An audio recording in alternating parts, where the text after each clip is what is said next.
दोस्तों, सुभाष गजराज का प्यार भरा नमस्कार। आज हम वक्रोक्ति अलंकार की परिभाषा, उनके भेद और उनके उदाहरण देखेंगे। सबसे पहले हम वक्रोक्ति शब्द का अर्थ देखेंगे, उसके बाद में उसकी परिभाषा को समझेंगे और परिभाषा के बाद में उसके उदाहरण भी देखेंगे। सबसे पहले वक्रोक्ति शब्द की परिभाषा पढ़ लेते हैं। वक्रोक्ति शब्द वक्र प्लस उक्ति के योग से बना है, जिसका अर्थ है टेढ़ा कथन। अर्थात जब वक्ता के द्वारा कहे गए किसी वाक्य या कथन का श्रोता द्वारा अन्य अर्थ ग्रहण कर लिया जाता है तो वहाँ वक्रोक्ति अलंकार माना जाता है। दोस्तों, सीधी सी बात यही है कि जब कहने वाला अपने तरीके से कहता है और सुनने वाला उनका जवाब अपने तरीके से देता है तो वहाँ पर वक्रोक्ति अलंकार होता है। जैसे उदाहरण देखेंगे, कौन तुम घनश्याम में, तो जाय काहू वर्षा करो, चित चोर तेरा राधिके, धन कहाँ चोरी करो। दोस्तों, सलेस अलंकार आपने पढ़ा होगा। यहाँ पर भी सलेस वक्रोक्ति और काकू वक्रोक्ति, ये दो उदाहरण देखने के लिए मिलेंगे। वक्रोक्ति अलंकार के दो प्रकार माने गए हैं, सलेस वक्रोक्ति और काकू वक्रोक्ति। सबसे पहले सलेस वक्रोक्ति के उदाहरण देख रहे हैं हम। यानी कौन तुम घनश्याम में, जब श्री कृष्ण अपने महल में आते हैं तो राधिका अपने कमरे में होती है। वह बाहर से दरवाज़ा खटखटाते हैं तो अंदर से राधा बोलती है कि तुम कौन हो। तो श्री कृष्ण बोलते हैं कि मैं घनश्याम हूँ। तो राधिका ने अलग समझ लिया, यानी घनश्याम का अर्थ बादल समझ लिया और कहने लगी तो जाय काहू वर्षा करो। तो तुम यहाँ क्या कर रहे हो? अगर घनश्याम हो, बादल हो, तो कहीं जाकर वर्षा करो। फिर श्री कृष्ण वापस बोलते हैं कि चित चोर तेरा राधिके, कि हे राधा, मैं तेरा चित चुराने वाला हूँ। तो राधा ने फिर गलत समझ लिया, धन कहाँ चोरी करो, कि हे चित चोर, मेरे पास धन नहीं है जो तुम चोरी करो। दूसरा उदाहरण देखेंगे, एक कबूतर देख हाथ में, पूछा कहाँ अपर है, कहाँ अपर कैसा, उड़ गया सपर है।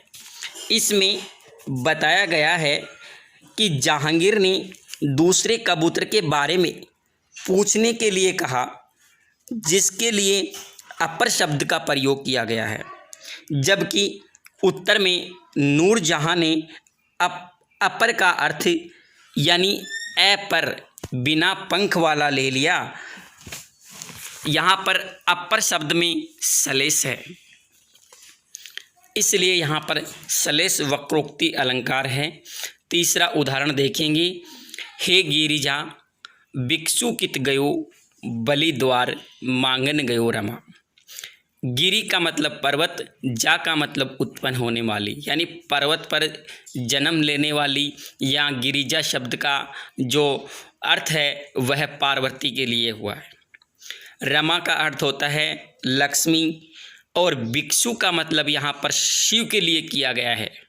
यानी रमा ने भिक्षु शब्द का जो प्रयोग किया है वह शिव के लिए किया है और पार्वती ने इसका अलग अर्थ ले लिया। तो अर्थ देखेंगे, हे गिरिजा भिक्षु कित गयो, बलि द्वार मांगन गयो रमा।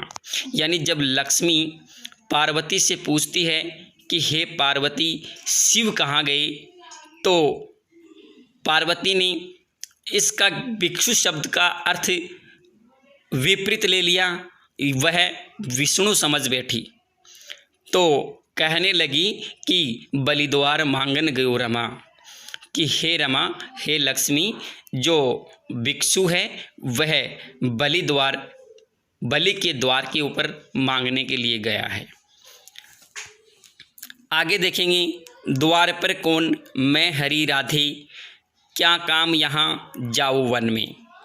यानी जब श्री कृष्ण अपने द्वार पर आते हैं तो राधा अंदर से बोलती है कि द्वार पर कौन है, तो श्री कृष्ण बोलते हैं मैं हरि हूँ।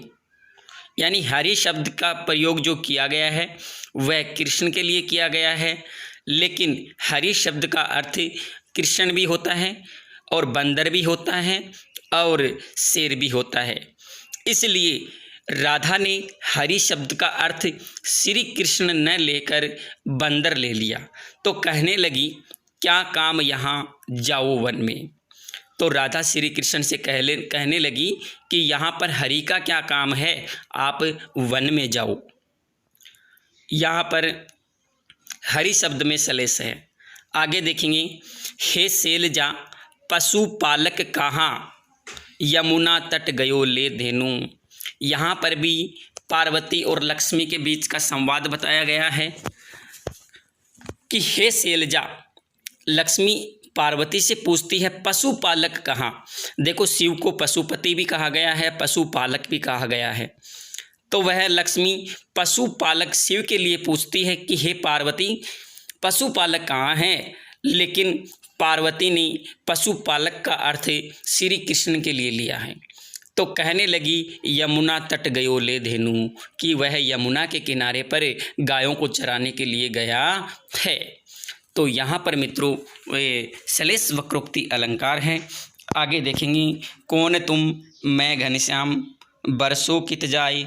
तो फिर वही बात आ गई कि राधा अंदर द्वार महल में होती है, बाहर से श्री कृष्ण आ जाते हैं और बोलते हैं, कुंडी खुड़खड़ाते हैं। तो बोलते हैं अंदर से राधा की द्वार पर कौन है, कौन हो तुम। बोलते हैं श्री कृष्ण कि मैं घनश्याम हूँ। तो राधा ने जवाब दिया कि बरसों कित जाए, तो फिर कहीं जाकर बरसों, यहाँ क्या कर रहे हो, वर्षा करो। इसलिए दोस्तों यह थी सलेस अलंकार के उदाहरण, सलेस वक्रोक्ति अलंकार के उदाहरण। अब इसी में काकू वक्रोक्ति अलंकार के उदाहरण देखेंगे। देते हैं वरदान शिव भाव चाहिए मीत, भोले को वरदान हित भाव चाहिए मीत। यानी दो मित्र आपस में बात कर रहे हैं, संवाद है दो मित्रों का कि देते हैं वरदान शिव भाव चाहिए, यानी शिव शंकर भोले हैं वह वरदान दे देते हैं, लेकिन भक्त के मन में भाव चाहिए। लेकिन दूसरा मित्र है वह अलग अर्थ निकाल लेते हैं कि भोले को वरदान हित, यानी भोले हैं शंकर भगवान तो भोले हैं, उसको भी वरदान के लिए भाव चाहिए।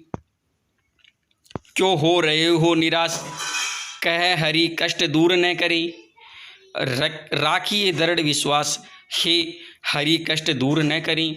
यानी इसमें भी वक्रोक्ति अलंकार है और काकू वक्रोक्ति अलंकार है कि कह रहे हैं कि क्यों हो रहे हो निराश, कह हरि कष्ट दूर न करें, कि आप निराश क्यों हो, क्या आपके हरि, आपके भगवान, आपके प्रभु आपके दुख या कष्ट दूर नहीं करते।